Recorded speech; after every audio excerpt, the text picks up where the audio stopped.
翻嚟第3 part 嘅競馬無雙啦，咁呢一 part 咧就會係講星期5回歸日嘅賽事嘅。咁tips 方面咧，咁嗰日有兩場杯賽啦，一場就回歸杯啦，一場就粵港杯啦。咁我刻意去避咗呢兩場嘅杯賽嘅，咁我可能會俾阿 Channel 真係有默契嘅，咁揀咗一場杯賽，應該咁我點解我咁今次我講先啦嚇，咁我揀咗第8場嘅。就1004米啦，第4班賽事啦，我好少揀低班賽事，今次揀低班賽。我首先咧，我揀馬膽啦，馬膽我要翻真好。點解揀呢隻咧？咁上次都贏得漂亮啦，咁已經連續4次入前3名㗎，卒之上一次就贏咗啦。贏咗，用翻嗰種好典型嘅戰略啦，贏咗減7磅啦，配獎一期。呢次即係都唔係話太好位啦，12檔啦，不過呢隻馬夠快可以擺前，我覺得呢場馬冇乜嘢快馬喺前走，都可以前到入。相信都作為望去 win pay 我呢隻。另外啦，呢次就唔會做膽啦，呢次真係買少單檔或者你哋可以買少少單。我揀咗一隻咧，可能大家有少少疑問，我揀有衝勁。而家啱啱開飛都有少少飛嘅，點解咧？呢隻馬上次喺法國跑160嗰時咧，如果你係刻意去睇佢嗰個跑法咧，其實佢衝翻嚟咧，佢同嗰堆咩搖錢樹嗰堆咧，其實唔係爭好遠嘅。咁但係以佢而家呢種咁嘅後進跑法咧，如果你假設佢同搖錢樹係爭好遠，咁搖錢樹再出得近啦。咁聽日係星期5啦，咁係跑 A+2跑道啦。咁其實佢夠闊衝上嚟咧，佢有機會入位置嘅。呢隻一定有錢分啦。呢隻我會真係用嘅。咁同埋都係啦，蘇達志都差唔多拜拜啦咁樣。用盡所有馬嘅功力都應該要用嘅。另外啦，有一隻就大家都應該會係熱門嘅，呢隻就長華。長華點解咧？跑呢個路程啦，阿蔡咧養啲馬咧，佢會慢慢即係漸進式去養嘅。咁上次亦都跑得非常之唔錯啦。羅利亞啱㗎啦，呢隻馬唔係一定話要啲即係頂師傅。羅利亞反而佢將成油少少咧，對呢隻咧成日爆皮嘅馬咧，會我揀嘅 tips 咧就會係真好運啦 ，win pay 啦我通常係1 win 3 pay 嘅，甚至可能2 win 5 pay 嘅。不過即係呢隻熱門啦，咁我相信都即係非贏即位嘅呢隻就做咗望贏啦。鐵三角連贏位置 Q 我會揀真好運啦。有衝勁啦，咁同埋長華嘅呢個係我選擇。當然啦，會到時會臨場嘅時候，我哋會有直播無雙啦聽日。所以就到時我哋會睇下有咩特別嘅表演，我哋就話俾你睇嘅。剩翻另外啦，會係阿 Channel 嘅推介啦。係啦，咁就我啱初年心水啦，咁我都揀咗杯賽嘅。咁其實點解我揀杯賽咧？首先我唔知道，我揀嘅時候我唔知道呢個杯賽嚟嘅，好清楚嘅係。咁好啦，講埋呢場啦。咁其實呢場咧，我嘅心水咧，揀第幾場先？係喎，我揀第9場嘅1200米嘅第3班賽事啦。係啦，跑泥地。跑泥地嘅。咁其實咧，我都想講我嘅理論啦。咁我一直以嚟都有好多古靈精怪嘅理論。咁其實我覺得咧，莫雷拉咧真係好中意捧杯賽，因為佢覺得騎師王或者其他會員係唔夠刺激嘅。咁所以我都做好多統計，除咗上一次我覺得比較高分，即係太熱佢冇捧到杯之外咧，咁其實好多場次都係莫雷拉捧杯嘅。而上次我有睇粵港杯，我真係去咗澳門度睇啦，我哋都咁其實都係莫雷拉捧杯嘅。咁所以澳港杯係啦。咁所以今場咧，咁莫雷拉嘅參賽馬法咧就有智叻紅啦。咁雖然呢隻馬咧可能就經驗冇咁多啦，但係咧我都會真係俾一次機會莫雷拉啦，真係俾一次機會佢可以幫呢隻馬捧杯啦。咁所以我就會擺咗一次咧紅頭啦。咁同埋咧，我都計咗今場嘅步速咧，其實係好快步速嚟嘅。咁如果快步速嘅話，其實可能係唔係好理呢個放頭馬啦，因為可能會兩隻燒死啦。咁所以咧，我就冇要呢個美力之星同埋呢個旅遊一哥啦。咁霸氣咧，我都會考慮配放頭。咁如果呢3隻都咁衝嘅話，咁其實比較利後邊上嚟嘅馬啦。咁所以我就稱埋呢個老友記啦，即係正呢邊嘅。咁同埋另一隻就機緣再現。咁機緣再現咧，咁我哋都知啦，表現一直都好啦，狀態又好嘅。咁所以加埋老友記都係。咁點解我就冇遇到最大熱門嘅超好玩咧？啱啱我更新咗賠率去到1.0咯。咁其實呢隻馬真係值唔值1.0嘅賠率咧？你覺得？嗱，有時咧，即係有啲前輩，即係上一次超好玩跑嘅時候啦，啲前輩就話啦，其實阿何良咧呢隻就反超牌馬嚟嘅，咁啊贏開就冇理由唔贏嘅，咁啊嗱，但係當然啦，投注價值嚟講咧就係啦，投注價值咧大家就小心啲啦，咁啊當然呢隻馬一定有飛㗎啦，即係你見到佢上次即係再贏嘅時候，咁你都唔係話有即係好似唔係阻得佢，即係三班留佢唔住㗎啦，我應該咁講，咁啊但係上到嚟啦，咁嚟地啦又唔知有好多變數啦，咁其實我係建議大家揾一啲值博率高啲嘅馬嘅，咁啊超好玩唔要我亦都覺得無可厚非嘅，不過稍為一提就只叻紅咧升班啊嘛，有升班喎，你唔驚？其實我梗係驚啦，咁但係呢一場真係我覺得其實呢場好難㗎呢場。係啊，咁但係我真係試下用翻我嘅理論就係，即係無賴就好中意。咁同埋要睇下嗰場佢騎師王未啦。係啊，即係騎師王就放飛。但係第9場啫喎。其實嗱，我唔知大家點睇啦。咁當然啦，我未食嘅 channel 之前咧，我就覺得騎師王同騎師嘅冇乜關係嘅，即係嘅表現係冇乜關係嘅。咁但係咧又好慘喎，即係我食咗佢之後咧，佢每一次咧即係攞呢嚿嘢出嚟咧，我又冇得駁佢嗰度好嘢喎。咁可能呢啲就即係每一個人揀馬有自己嘅風格啦，同埋有自己嘅理論。可能你哋自己都有你自己一套嘅理論㗎。咁就 channel 嘅理論就可以作為你哋嘅參考啦。但係其實尾場我都有個理論就係關於獎家期。其實我之前覺得咧尾場獎家期通常都排第4。咦？比卡超？係啊，即係通常獎家期排第4，咁只不過有一次唯獨佢就係入咗前3，就第3名嘅就係你嗰次買嘅嗰隻啦。係啦，咁所以第4場我又冇諗到獎家期，真係要揀。即係比卡超，我哋就攞嚟指定第4馬膽。咁唔一定嘅，唔一定嘅，即係睇情況咯。到時我哋入場話你哋知啦。嗱，因為嚟緊我哋會有直播無雙啦，喺賽馬日嗰日。咁啊，當然啦，我唔知道係邊一場我哋直播無雙，因為忽然直播無雙嘅。咁我哋要睇翻我哋喺場嗰邊遇到啲乜嘢啦。咁啊，應承你哋啦，咁我哋一定會做嗰啲事情。咁啊，另外啦，咁啊，其實除咗本地賽事之後啦，星期6啦，咁啊會有日食大賽啦。咁啊，琴晚咧我凌晨啦，咁啊發惡夢醒咗嘅時候咧，咁我 post 多一次。就日式大賽。唔係因為點解咧？而家其實英國嗰邊咧個賠率咧係突然間變化都好大嘅。咁啊，因為 The Gervais 啦，咁啊即係法國2000堅尼冠軍啦，即係輸咗俾 Galileo Go 嗰隻啦。咁啊，突然間報日食大賽，突然間報日食大賽。但係佢之後有冇再報其他比賽？未知，但係當初冇諗過佢會跑嘅。所以就改變咗成個局勢。係啦，咁啊而家就嗱，我琴晚咧。就漏夜 post 咗幅，即係一段片就係威爾斯親王錦標The Dream Bowl 贏嗰場，即係我話榮耀之光放抵死嗰場咧。咁啊，我點解要放即係放翻呢條片出嚟咧？嗱，咁其實而家咧睇翻外國賠率咧，就3隻馬就應該我自己都覺得呢3隻馬應該都可以包埋3條賽喎。我話真係The Gervais 啦，一定係㗎啦，大熱門啦而家。咁啊，大熱門有2倍啦。咁啊，另外就係啦，而家有2倍，我唔知嗰邊。而家係 fix lot 嗱，但係聽日就唔係 fix lot 啦。即係如果你哋有外國嘅朋友，嗱當然啦，我唔係鼓勵你哋去越洋投注啊。但係如果你哋有外國嘅朋友，你記住啊，又肯幫你買嘅咁可以嘗試下啦。記住啊，朋友唔好幫助外國外圍喺香港發。咁咧The Gervais 咧就2倍啦。另外咧就Timeline 係啦，咁啱啱贏一場3級賽啦，就而家係但係其實你唔覺得佢攰咩？我唔嗱，其實我覺得 Timeline 咧嗱，事前話我知咧，有英國有啲朋友話我知呢隻應該大熱門嘅，咁但係如果你 The Gervais 落嚟咧，同埋 Dream Bowl 落嚟咧，因為就 Dream Bowl 其實講真，如果你睇翻嗰場賽事咧，佢係越跑越斜，越跑越斜咁就係贏噶嘛。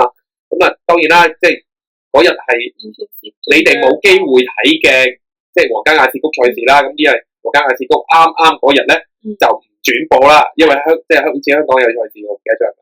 咁啊，我哋就有播啦，即係我哋有播翻俾你睇啦。咁啊，我嗰次湊嗰個日本8倍咧，就俾你哋嘅時候，點知就入咗嗰個版本好似俾人 delete 咗，所以我今日就漏夜掟翻俾你睇。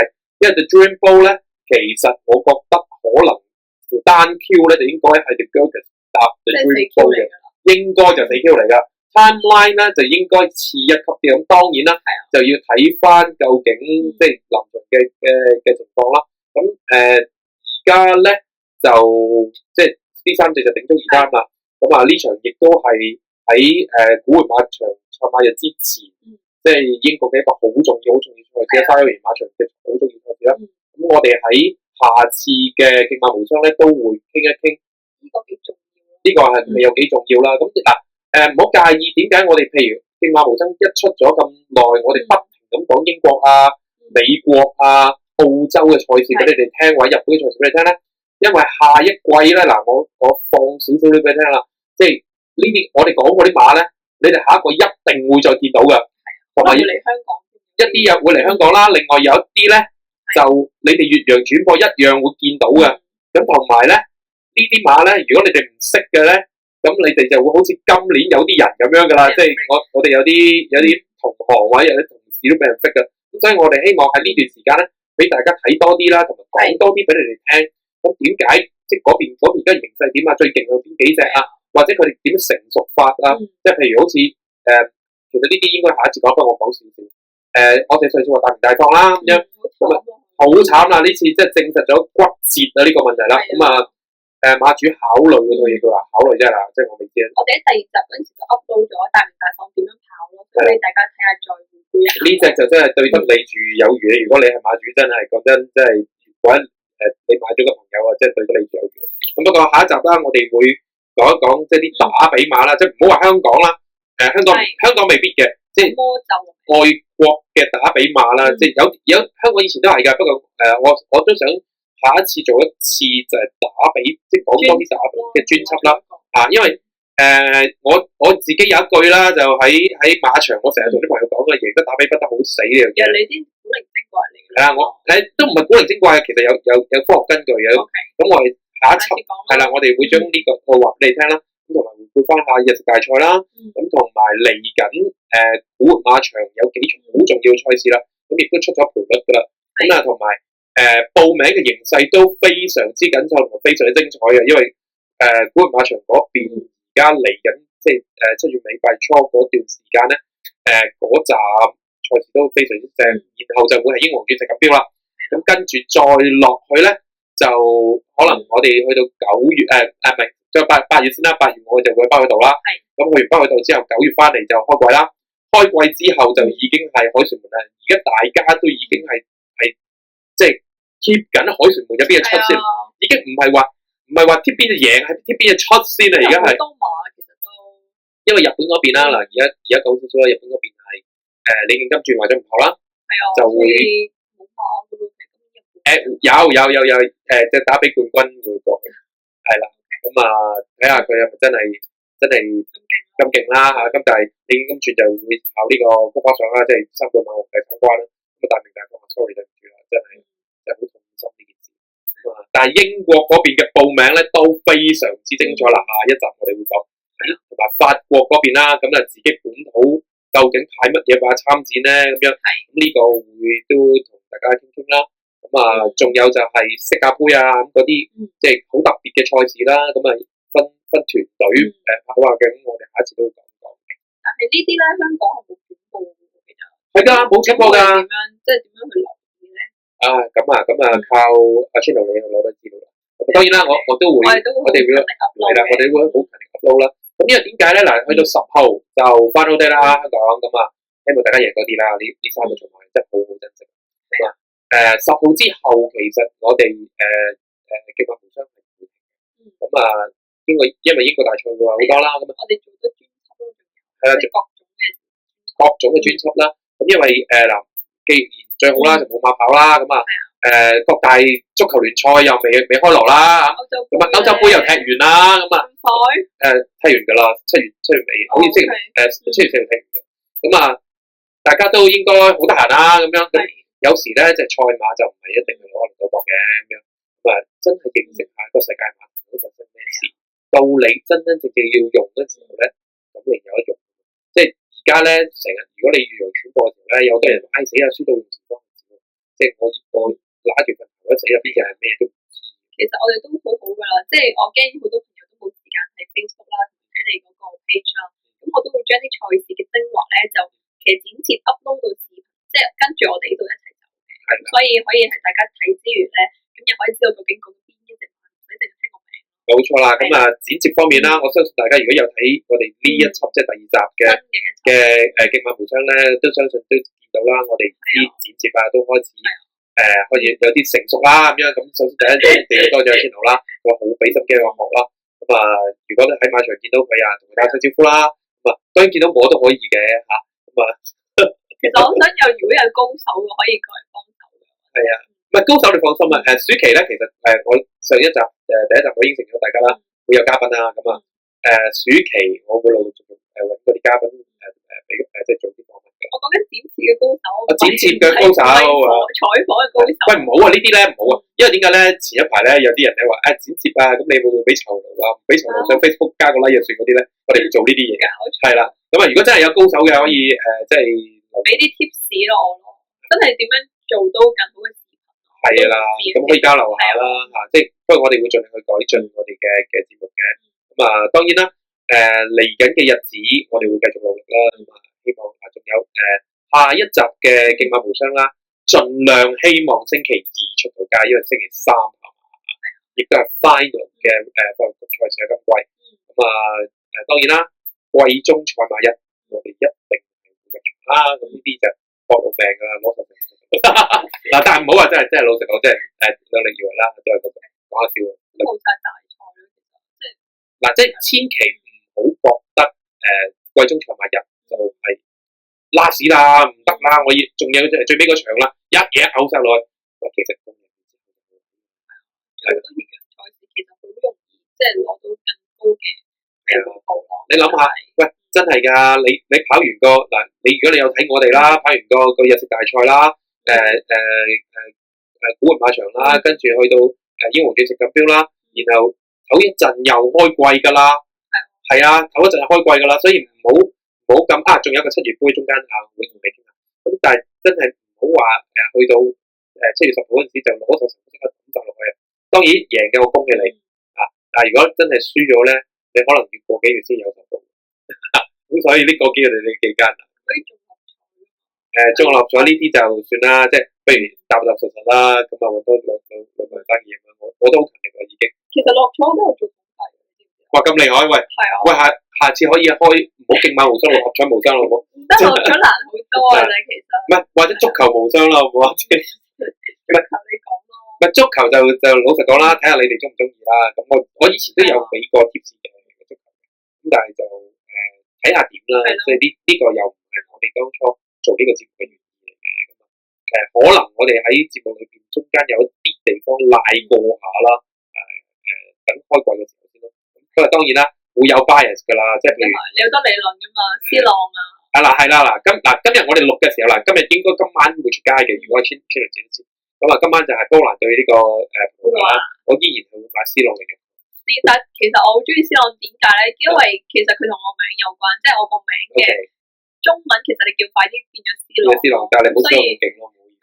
咁我唔會打假波咯，係。OK，咁但係咧，我次次同你講親咧，C 朗都會入波，即係我一睇波嘅。首先我想訪問你哋今晚會唔會睇波先？我今晚會㗎。咁我唔會，咁唔買。點解啊？講嚟聽下。唔係嗱，因為點解咧嗱？我買咗，我諗葡萄牙入咗即係分組賽之後啦，踢咗4場波啦。係。我買咗4場波，C 朗零入球啦，我中咗3場啦。唯一一場咧，我唔中咧，就係呢位女士咧，就突然間嗰晚打電話俾我。下半場。我嚟睇波啦，咁樣仲要喺下半場話俾我聽，我而家開現睇波，一開波就入波啦。咁我話呢個邪神嚟嘅真係。其實我都係傾咗15分鐘，因為佢入咗2波。咁所以咧，即係如果大家真係有興趣，即係足球嗰方面又想聽我哋講下我哋嘅心得咧，咁我哋又俾意見我哋啦，咁我哋又考慮下啦。咁即係睇下喺競馬無雙裏邊會唔會有少少，或者我哋前開一個節目啦，足球無雙啊，或者同我哋得㗎咋？不過我哋真係你哋有興趣或者你哋想聽乜嘢嘅，真係俾多啲意見我哋係啦。第二tips 啦，中唔中嘅睇下結果啦。咁中嘅當然啦，即係應該嘅，咁即係做咗節目俾得你哋，咁都希望啦。咁唔中嘅都希望你當個班學啦。咁啊始終新人嚟嘅小朋友好似有更加企嘅，咁啊所以都要俾啲空間佢，我哋進步。我都係啊，我都新過嚟，咁所以都俾啲空間我進步。好啦，咁啊呢一節今次第二集嘅競馬互相都時間都差唔多啦。咁啊，我哋喺星期二再見啦，好啦，拜拜。拜拜。